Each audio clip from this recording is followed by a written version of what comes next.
going on, boxing fans? Julian Williams here at the distance. Got a prediction for you guys for the June 18th matchup between Matthysse versus Devon Alexander. Welterweight matchup taking place on HBO. As far as scheduling is going right now, put together two contenders now, Matthysse and Devon Alexander. Matthysse is coming off of a victory over DeMarcus Corley back in I believe January, coming off a victory over him, and prior to that, a very close decision loss to Zab Judah in a match that I personally thought that he won. Devon Alexander is coming off of a loss to Timothy Bradley in the unification bout where he lost his IBF light welterweight championship. And in that matchup, you know, in his last two matchups, his last performances, he just did not look all that good. He was getting, in the match against Kotelnik, he was getting countered. And he goes into his match against Bradley, he's throwing his jab the same way. Something that Bradley was able to do is he was able to nullify his, not nullify his power, but nullify his punches, as in he took away his uppercut, the uppercut that he enjoys to throw. But Alexander has, against a style like Matthysse, who applies a lot of pressure, he has looked good in the past against fighters that apply pressure. Look at the Juan Urango fight.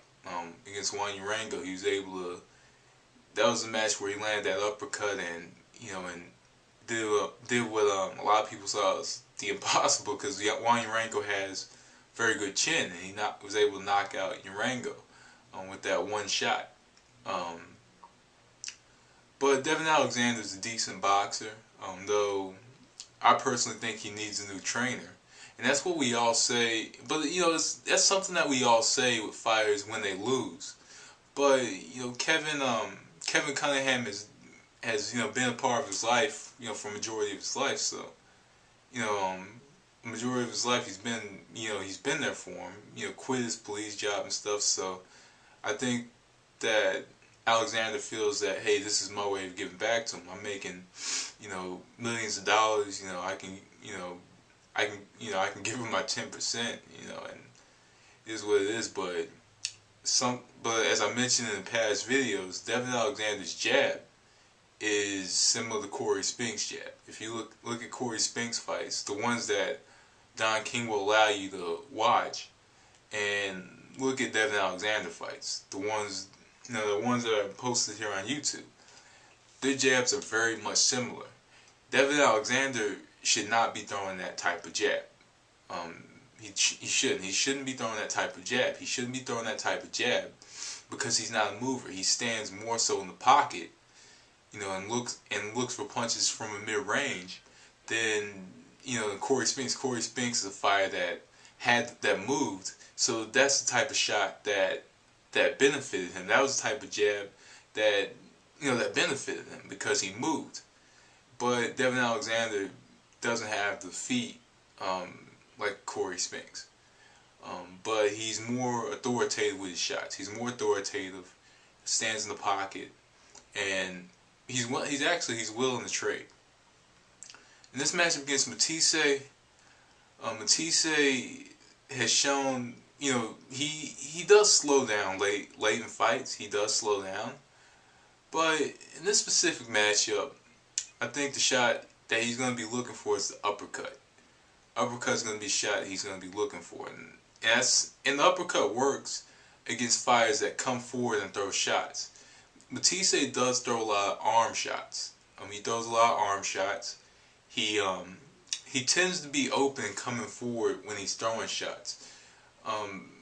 But something that Alexander does need to do, he does need to use a bit, I guess, a little bit of lateral movement, moving from side to side, using the ring, and kind of trying to set up that shot. Look for that shot from the outside.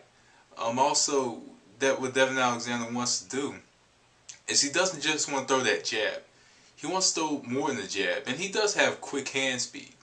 He has quick hand speed. He has a quicker hand speed of the two, and you know, and he from time to time he's very accurate. He's very accurate with his quick shots. In this matchup, Devon Alexander wants to look for shots up top, but as soon as he lands those shots up top, he does want to kind of get out of the way and not stand and fight with Matthysse. Matthysse does start slow, so Alexander could come in and he can get some early rounds in the bag, and look for a counter uppercut. And it's that simple for him. I think it's that simple. Early rounds, getting some early rounds in the bag, fighting smart, not over.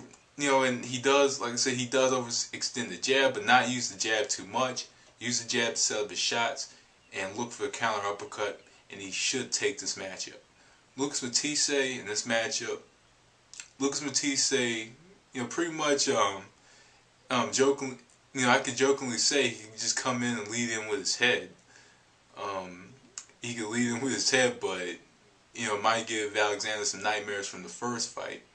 With the fight with Bradley. But I'm not gonna go that far. But Lucas Matthysse in this matchup should probably just look to apply pressure and look to counter over the top of Alexander's jab. Kotelnik did something very well in the match back August 7th of 2010. He stood in his lead foot and he was able to counter over his jab. Matthysse in this matchup, actually something that Alexander doesn't do. He stands, when he's standing, his lead foot is just straight. It's just straight, and he moves alright, but his lead foot is just straight. It makes it easy when you stand straight up and your lead foot is straight. It's much easier for a fighter to kind of get inside that lead foot and and land decent counter shots. And Matthysse in this matchup doesn't want to necessarily just stand there and try to counter over the top of Alexander's jab.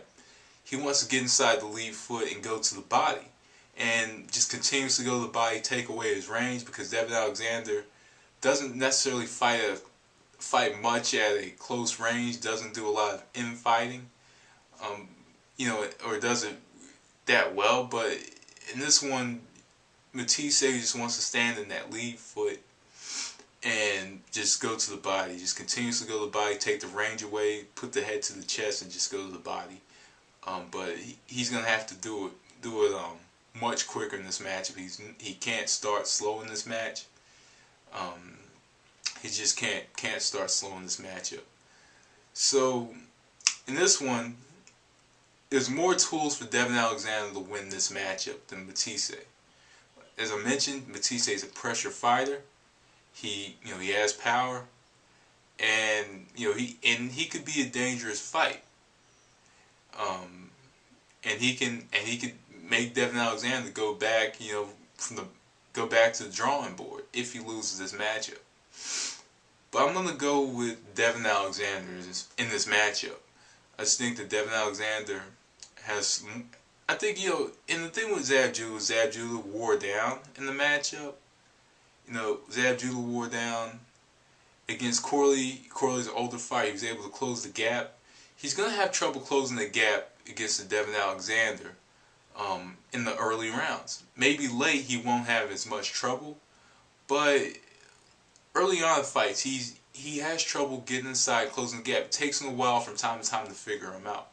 And Alexander has more of a complex style for him to try to kind of figure out a little bit. It's going to take him a little longer to figure out, maybe around 6, 7, or 8, maybe even 5. But Alexander does have the tools to win this matchup, and I'm going to go with Devon Alexander by decision in this one. So anyway, guys, that was The Distance. Thanks for watching. Peace.